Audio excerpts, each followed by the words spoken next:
Hello दोस्तों, स्वागत है आपका। आज मैं फिर एक वीडियो लेकर आया हूँ आपके लिए।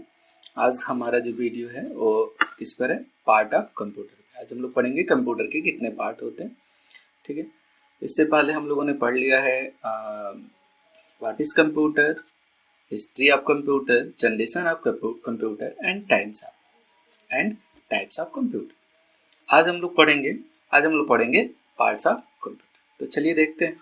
तो कंप्यूटर के जो पार्ट्स होते हैं वो दो होते हैं, जिसे हम एक हार्डवेयर और दूसरे को हम सॉफ्टवेयर कहते हैं। हार्डवेयर का मतलब कंप्यूटर के अंदर जो भी फिजिकल पार्ट है जो टेंजिबल है और टचेबल है। टेंजिबल और टचेबल से मतलब कि कंप्यूटर में जो भी प्रत्यक्ष रूप से दिखाई दे रहा हो और जिसे हम छू सकते हैं, वो हर एक फिजिकल पार्ट जो होता है वो क्या कहलाता है, हार्डवेयर। और दूसरा जो पार्ट है वो सॉफ्टवेयर है। अब अक्सर करके बचपन में आप लोगों ने पढ़ा होगा कि जिसे नहीं छू सकते वो सॉफ्टवेयर होता है। तो ऐसा नहीं है। सॉफ्टवेयर का मतलब यहाँ पर ये है कि सॉफ्टवेयर जो होता है, जैसे क्या है कि जितने भी हार्डवेयर होते हैं वो हमारे नॉन लिविंग थिंग होते हैं। अब नॉन लिविंग थिंग को अपने आप तो कोई काम करेंगे नहीं, उन्हें इंस्ट्रक्शन देना पड़ता है।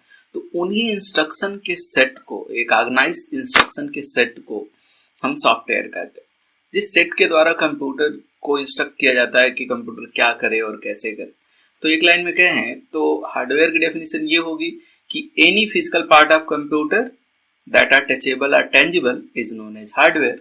और सॉफ्टवेयर की डेफिनेशन ये हो सकती है कि software is a set of instruction that instruct the computer what to do and how to do. क्या करना है और कैसे करना है ये बताने के लिए जो इंस्ट्रक्शंस के सेट लगते हैं उन्हें ही हम सॉफ्टवेयर कहते हैं। तो आज की इस वीडियो में हम लोग हार्डवेयर की तरफ चलते हैं। हार्डवेयर पढ़ेंगे और हार्डवेयर देखते हैं कि हार्डवेयर में भी अभी कितने तरीके के हार्डवेयर हैं हमारे कंप्यूटर। ठीक है, तो इस हार्डवेयर में सबसे पहला है वो इनपुट डिवाइस, मतलब ऐसे डिवाइसेस जिसके द्वारा हम कंप्यूटर के अंदर डेटा या इंस्ट्रक्शन एंटर कराते हैं, कंप्यूटर के अंदर डालते हैं, उन्हें हम इनपुट डिवाइस कहते हैं। दूसरा आउटपुट डिवाइस, जिसके द्वारा कंप्यूटर हमारे सामने रिप्रेजेंट कराता है जो भी डेटा वगैरह, वो आउटपुट डिवाइस है। और फिर हम जो डेटा देते हैं उसको इंफॉर्मेशन में बदलने का काम प्रोसेसिंग डिवाइस का काम होता है, जैसे सीपीयू। फिर उसको डेटा को स्टोर करने के लिए हमारे पास बहुत सारे मेमोरीज होते हैं, हम स्टोरेज डिवाइस कहते हैं। फिर उसके बाद ये सारे कंपोनेंट्स जो है एक मदरबोर्ड से कनेक्टेड होते हैं, मेन सर्किट बोर्ड होता है। तो हम एक एक डिवाइसेस को एक एक करके हम लोग पढ़ें। तो आज जो है इस वीडियो में हम लोग पढ़ने वाले हैं वो है इनपुट डिवाइस। तो चलिए देखते हैं। हार्डवेयर पढ़ रहे हैं तो इस फिगर को ध्यान से देखिए। ये सारे जो है हमारे इनपुट डिवाइस होते हैं। ये इतने प्रोसेस डिवाइस जिसे हम सीपीयू कहते हैं, ये हमारे आउटपुट डिवाइस हैं। और ये है हमारा मेमोरी भी बहुत सारे प्रकार का होता है, ये भी हम लोग पढ़ेंगे। फिर इनपुट भी बहुत सारे प्रकार के होते हैं, एक एक करके हम सबके बारे में पढ़ेंगे। तो आज हम लोग पढ़ते हैं इनपुट डिवाइस। इनपुट, ध्यान से देखिए, इन मतलब अंदर, पुट मतलब रखना। अगर हम इन दोनों को एक साथ देखें तो हम कह सकते हैं अंदर रखने वाली डिवाइस। तो अंदर क्या रखेगा, तो कंप्यूटर में क्या होता है, कंप्यूटर में हम क्या देते हैं, क्या देंगे, डाटा और इंस्ट्रक्शन। तो जिस डिवाइस के द्वारा हम कंप्यूटर में डाटा और इंस्ट्रक्शन एंटर कराते हैं उसे हम क्या कहते हैं, input device. Any device that is used to enter data and instruction in computer is known as input device. मतलब सिंपल सा है कि कोई भी डिवाइस जिसके द्वारा हम कंप्यूटर में डेटा या इंस्ट्रक्शन एंटर कराते हैं उसको हम क्या कहते हैं, इनपुट डिवाइस। अब हमारे पास डेटा भी कई प्रकार का होता है, टेक्स्ट के रूप में होगा, ऑडियो होगा, वीडियो होगा। और हम डेटा भी अलग अलग तरीके से दे रहे होंगे, इंस्ट्रक्शन भी अलग अलग तरीके से दे रहे होंगे। तो हर एक प्रकार के इंस्ट्रक्शन के लिए, अलग तरीके के डाटा के लिए अलग अलग प्रकार के डिवाइसेस बनाए गए हैं मार्केट में।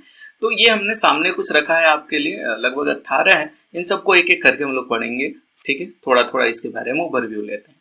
सबसे पहले आता है कीबोर्ड। कीबोर्ड के बारे में मैंने इसमें जितने भी कीज हैं और हर कीज के क्या काम है इस वीडियो में, सबसे पहले वीडियो में हमने डाल रखा था। अब ध्यान दे के पढ़ लीजिएगा उसको। कीबोर्ड जो है इनपुट डिवाइस है जो टेक्स्ट के फॉर्म में हम कंप्यूटर में इनपुट कराते हैं।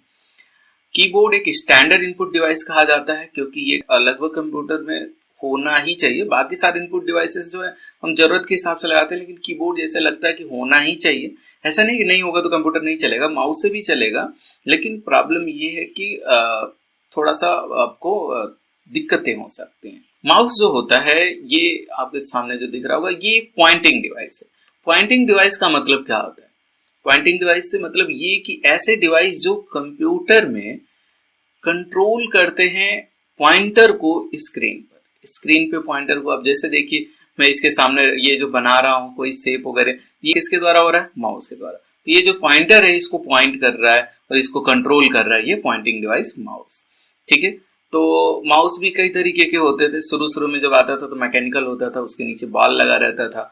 अभी जो माउस हम लोग यूज करते हैं उसमें लेजर लगा रहता है, मतलब इलेक्ट्रिकल माउस, ऑप्टिकल माउस आ चुका। ठीक है, उसमें भी अब जो कनेक्टर होते हैं वो कनेक्टर भी दो तरीके के होते हैं। पहले PS2 वगैरह यूज किया जाता था, अभी USB यूज किया जाता है। अब आते हैं हम ट्रैक बॉल की तरफ, अगले डिवाइस की तरफ। तो ये ट्रैक बॉल जो है पहले होता था जब माउस नहीं होता था, उससे पहले हम माउस की जगह पे हम ट्रैक बॉल ही यूज करते थे किसी भी स्क्रीन पर पॉइंटर को कंट्रोल करने के लिए। इसमें बस ये है कि हमारे पास जो माउस होता है, माउस में बॉल नीचे होता था या लेजर नीचे होता है, लेकिन इस ट्रैक बॉल में ये बॉल ऊपर होता है। बॉल को हम हाथ से मूव कराते हैं स्क्रीन पर, ये कंट्रोल को मूव कराता है, पॉइंटर को मूव कराता है। ठीक है, तो ये ट्रैक बॉल होता था, अभी नहीं है, ये विलुप्त हो गया, अब ज्यादा यूज नहीं होता क्योंकि माउस आ गया तो माउस बेहतर है ट्रैक बॉल से। इसके बाद जॉयस्टिक, इससे फैमिलियर होंगे आप लोग। अब जो है इसको देखेंगे, जब भी आप गेम खेलते हैं तो गेम के लिए ये डिवाइसेस यूज की जाती हैं, बच्चे अक्सर करके यूज करते हैं। तो इसके द्वारा भी हम इनपुट ही देते हैं, डेटा और इंस्ट्रक्शन, और किसी पर्टिकुलर एक प्लेयर को हम पॉइंट करके इंस्ट्रक्शन दे रहे होते हैं, तो इसलिए ये भी क्या होता है, पॉइंटिंग डिवाइस कहलाता है। फिर आता है लाइट पेन। लाइट पेन में जो है ये अभी इस समय पर नहीं यूज होता है, लेकिन इसमें होता क्या था कि इस डिवाइस के द्वारा हम डायरेक्टली मॉनिटर के ऊपर कुछ राइट कर सकते थे डायरेक्टली। इसके लिए हमारा मॉनिटर भी जो है, उसका स्क्रीन भी जो है वो लाइट पेन सपोर्टेबल होना चाहिए होता था। ठीक है, तो ये डायरेक्टली इसमें USB लगा करके इसे डायरेक्ट कंप्यूटर में हम कनेक्ट कर देते थे और फिर इससे जो भी कुछ हमें लिखना होता था स्क्रीन पे हम डायरेक्ट लिख पाते थे। अभी ये भी नहीं यूज होता है क्योंकि आजकल इसकी जगह पे हमारे पास डायरेक्टली टच स्क्रीन आ चुका है, तो हमको फिर इन सब की जरूरत नहीं होगी। ये रहा आपका ये टच स्क्रीन है, इससे तो ज्यादा फैमिलियर होंगे आप लोग जो भी मोबाइल चला रहे हैं, स्मार्टफोन चला रहे हैं, या आजकल के मॉनिटर भी आ रहे हैं टच स्क्रीन, जिससे आप डायरेक्टली स्क्रीन पे उंगलियों से टच करके आप सीधे आप इसमें इंस्ट्रक्शन और इन्फॉर्मेशन दे सकते। ये जो है ये भी माउस का काम करता है, लेकिन ये लैपटॉप में लगा रहता है। लैपटॉप में आपके कीबोर्ड के नीचे जो है इस डिवाइस का यूज होता है। इसमें आप उंगलियों से टच करके माउस से जो भी आपको काम लेना है आप आसानी से ले सकते हैं। तो माउस की तरह ही काम करता है, इसलिए भी पॉइंटिंग डिवाइस होगा। अब बात करते हैं हम कैमरा की। कैमरा हमारे कंप्यूटर में दो तरीके का हम यूज कर सकते हैं, एक को वेब कैमरा कहते हैं और एक को डिजिटल कैमरा कहते हैं। वेब कैमरा और डिजिटल कैमरा दोनों का काम है कि ये बाहर की मोशन पिक्चर को कैप्चर करें वीडियो के रूप में या इमेज के रूप में, और ये फिर कंप्यूटर के अंदर इनपुट कराते हैं। लेकिन इन दोनों में अंतर ये है कि वेब कैमरा का लो रिजोल्यूशन होता है जबकि डिजिटल कैमरा का हाई रिजोल्यूशन होता है। वेब कैमरा से जो है हम केवल ऑनलाइन चैट वगैरह के लिए यूज करते हैं इसका, क्योंकि ये लो रिजोल्यूशन होता है तो इसकी वीडियो की साइज भी कम होती है, और जिससे कि आसानी से कम्युनिकेट हो पाता है। क्योंकि अगर क्वालिटी अच्छी हो जाएगी, हाई MB का मतलब ज्यादा MB का अगर ये हो जाता है तो फिर प्रॉब्लम आ जाती है हमें क्या कि हम डेटा जल्दी से ट्रांसफर नहीं हो पाता है और फिर वो बफर करने लगता है। तो मतलब ये डिवाइस वेब कैमरा के द्वारा हम अक्सर करके बस वीडियो कॉन्फ्रेंसिंग करनी हो या वीडियो चैटिंग करनी हो तो उसके लिए हम यूज करते हैं। अभी ये जो मैं रिकॉर्ड जो कर रहा हूँ ये भी हमारा वेब कैमरा ही है। डिजिटल कैमरा हाई रिजोल्यूशन के लिए होता है, अच्छे पिक्चर के लिए होता है, अच्छा वीडियो आप निकाल सकते हैं, ये तो आप जानते हैं। अब आते हैं स्कैनर। अगर हमको कंप्यूटर में बाहर से जो हार्ड कॉपी है, पेपर है, डॉक्यूमेंट है, इसको अगर हमें कंप्यूटर के अंदर डालना है स्कैन करके तो हमको जरूरत पड़ती है स्कैनर की। अब स्कैनर के द्वारा क्या होगा कि जो भी हार्ड कॉपी है उसको सॉफ्ट कॉपी में बदल के कंप्यूटर के मेमोरी में स्टोर कर दी जाती है। अब उस सॉफ्ट कॉपी को हम आसानी से मेल कर सकते हैं, व्हाट्सएप कर सकते हैं वगैरह। अब आते हैं एक और स्कैनर। ये स्कैनर क्या होता है कि एक ऐसा स्कैनर है जो बस एग्जामिनेशन की जो सीट है उस सीट पर जो भी हम लोग जो मार्क करते हैं, जैसे एग्जामिनेशन सीट पे जो भी हम आंसर लिखते हैं, तो आंसर लिखते समय पे हम क्या करते हैं, इससे याद होगा कि एक ऐसी सीट होती है जिसमें हमको ऐसे गोल भरना होता है पूरा। ठीक है, अब गोल क्यों भरते हैं, क्यों ना हम ऐसे टिक मार देते हैं, हम तो दोनों से भी हमको बस साइन ही देना कि ये वाला सही है। लेकिन ये जो है इंसान पढ़ सकता है, लेकिन इसके लिए जरूरत होती है कंप्यूटर कि उस वो जो इसमें एल्गोरिदम सेट होती है कि ये जो है वो यही जो हमारा डार्क राउंड है या डार्क शेप है, इसी को बस ये जो है वो रिकॉग्नाइज करेगा और उसके हिसाब से आपकी सीट को इवेल्युएट करेगा। ठीक है, तो एग्जामिनेशन की सीट को इवेल्युएट करने के लिए वो एमआर मशीन की यूज होती है।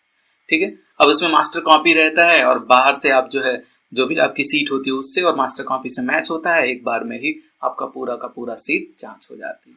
अब आते हैं ओसीआर, ये भी एक स्कैनर है। अब नॉर्मल स्कैनर से अगर हम कोई डॉक्यूमेंट स्कैन करते हैं तो वो एक इमेज के रूप में जाता है, लेकिन अगर हम चाहते हैं कि अगर हम स्कैन कर रहे हैं तो उसमें जो टेक्स्ट है वो एडिटेबल हो, जिसे हम आसानी से एडिट कर सके, तो उसके लिए हमको जरूरत पड़ती है ओसीआर की, ऑप्टिकल कैरेक्टर रीडर की। अब जैसे इस डॉक्यूमेंट में देख रहे होंगे जो कुछ भी लिखा हुआ अगर इसे नॉर्मल स्कैनर से करते हैं तो ये एक इमेज के रूप में जाएगा कंप्यूटर के अंदर। इसमें हम चाहते हैं जैसे एडिट करना, जैसे अर्ली वर्जन लिखा हुआ इसको हम एडिट करना चाहते हैं तो हम नहीं कर सकते इमेज के रूप में, लेकिन अगर ओसीआर के द्वारा अगर हम करते हैं इसको स्कैन तो ये आसानी से एडिट हो सकता है। तो ये दो तरीके के होते हैं, ये फ्लैट भी होता है, एक हैंड हेल्ड भी होता है, जैसे इसमें देख रहे होंगे आप लोग हैंड हेल्ड हाथ में लेकर के स्कैनिंग की जा रही है कैरेक्टर्स की। अब हम बात करते हैं MICR की, magnetic ink character reader. Magnetic ink character reader ये यूज होता है बैंक में। ठीक है, तो बैंक में जैसे चेक होता है तो चेक में मैग्नेटिक इंक के द्वारा कुछ कोड लिखे रहते हैं, यहाँ पर आपको दिख रहा होगा, और भी बहुत सारे जगहों पर होते हैं। तो ये कोड जो है, इन कोड को रीड करने के लिए ये डिवाइस यूज की जाती है। आजकल POS मशीन देखा होगा आप लोगों ने, दुकानों पे जो भी आप जब खरीदते हैं तो जब कार्ड से आप पेमेंट करते हैं वो POS मशीन भी मैग्नेटिक इंक कैरेक्टर रीडर है, मतलब MICR डिवाइस है। ATM जो आप मशीन होती है जिसमें आप कार्ड स्वाइप करते हैं वो भी MICR डिवाइस होता है। तो ये मैग्नेटिक इंक कैरेक्टर रीडर हमेशा बैंक के लिए ही यूज होता है। अब आते हैं बारकोड रीडर। बारकोड रीडर में क्या होता है कि अगर किसी प्रोडक्ट पे आप लोगों ने देखा होगा, ये बार है ये QR है, दोनों एक ही काम करते हैं, बताते हैं। ये जो लाइनों में दिखी रहती है, इसमें कुछ इंफॉर्मेशन रखा रहता है। किसी भी प्रोडक्ट जब भी आप खरीदते हैं तो प्रोडक्ट के साथ ये कोड आपको देखने को मिलेगा। इस कोड में क्या होता है कि इस मोबाइल का पूरा इंफॉर्मेशन होगा कि ये कौन सा मतलब प्रोडक्ट है, क्या रेट है, क्या वेट है और क्या एक्सपायरी डेट है, मतलब सब कुछ इसमें रहेगा। अब क्या कि जब हम कभी बिल निकलवाने जाते हैं तो प्रॉब्लम ये होती है कि हमको सब कुछ टाइप करना पड़ेगा, नाम भी, रेट भी, डिस्काउंट भी, सब कुछ, तो वो टाइम लगेगा।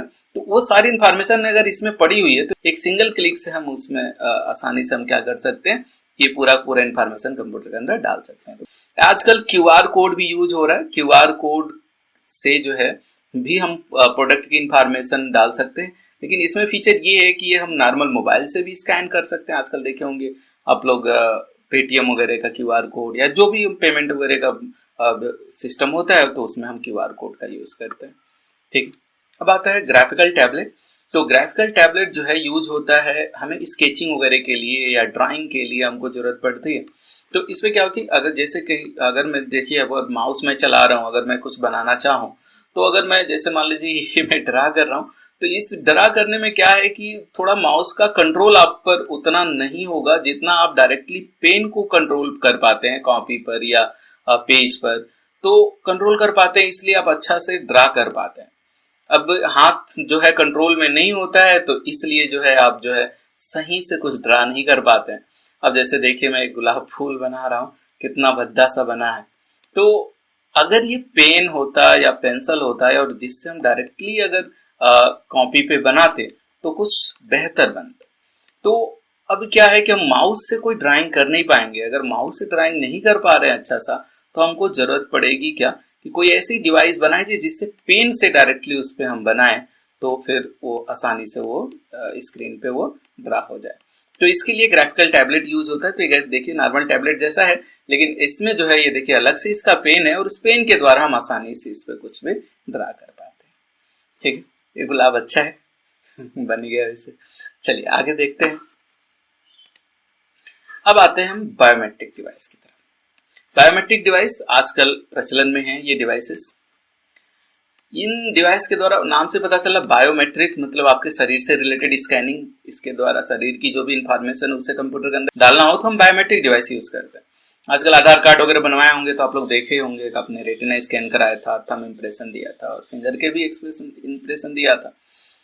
अब ये जो है बायोमेट्रिक डिवाइस हर मोबाइल वगैरह में भी यूजर है, बहुत सारे तरीके का है। अब जैसे देखिए बायोमेट्रिक डिवाइस कितने तरीके का, दो तरीके के हैं। अगर हम देखें फिजियोलॉजिकल में तो फेस रिकॉग्निशन भी आता है, आप लोग देखे होंगे, फिंगरप्रिंट या हैंड भी, आइरिस रेटिना वगैरह भी चेक होती है, यहाँ तक कि डीएनए को भी हम कंप्यूटर के अंदर मतलब डीएनए चेक किया जा सकता है किसी भी बायोमेट्रिक लॉक के लिए, ठीक है। और अगर बिहेवियर के अकॉर्डिंग देखें तो की स्ट्रोक कैसा कर रहे हैं वो भी बहुत मायने रखता है। बड़े बड़े स्टैंडर्ड उसमें होता है कि जैसे मान लो मेरा कीबोर्ड अगर सेट है कि मैंने उसी हिसाब से कीबोर्ड चला रहा हूँ, अगर कोई दूसरा आएगा तो उसकी जो प्रेस करने का तरीका होगा वो अलग तरीके का होगा, तो ये समझ जाएगा कि नहीं दूसरा कोई टाइप कर रहा है, ठीक है। आपकी सिग्नेचर, आपकी आवाज, ये सभी तरीके की जो है ये बायोमेट्रिक डिवाइसेस आजकल हैं जो कि वो रिकॉग्नाइज कर पाती हैं। अब आते हैं कार्ड रीडर, इससे तो फैमिलियर होंगे आप लोग। जब ये शेयरिट वगैरह नहीं था, व्हाट्सएप नहीं था और इंटरनेट इतना फास्ट नहीं था, तो हम लोग गाना वगैरह जो है या मोबाइल वगैरह में अगर हमको कुछ डेटा इंफॉर्मेशन डालनी होती थी तो हम मोबाइल का चिप निकालते थे और ये कार्ड रीडर में ले जाके इसे लगाते थे और इससे डायरेक्टली कंप्यूटर में हम लोग डेटा ट्रांसफर कर पाते थे। ये रहा आपका माइक्रोफोन। तो माइक्रोफोन एक ऐसी डिवाइस जिसके द्वारा आप अपने कंप्यूटर में आप आवाज एंटर करा सकते हैं, ठीक है। तो आवाज अगर हमको कंप्यूटर के अंदर डालना है, इनपुट कराना है, तो इसके लिए माइक्रोफोन की यूज होगी। मेरी आवाज भी जो आपके पास जा रही है वो माइक्रोफोन के द्वारा ही एंटर हो रहा है, न कीबोर्ड के द्वारा आवाज डाल सकते हैं, न माउस के द्वारा, न स्कैनर के द्वारा। तो ये जो आवाज टाइप का हमारा वो डेटा है, ऑडियो अगर हमारे पास डेटा है, तो उसको हम कंप्यूटर के अंदर किससे डालेंगे, माइक्रोफोन से। धन्यवाद, आज के लिए बस इतना ही। अगले वीडियो में हम लेकर आएंगे आउटपुट डिवाइस के बारे में ब्रीफ में। Thank you. शेयर करिए, सब्सक्राइब करिए, लाइक करिए, सपोर्ट करिए, जुड़े रहिए, घर पे रहिए, पढ़ते रहिए।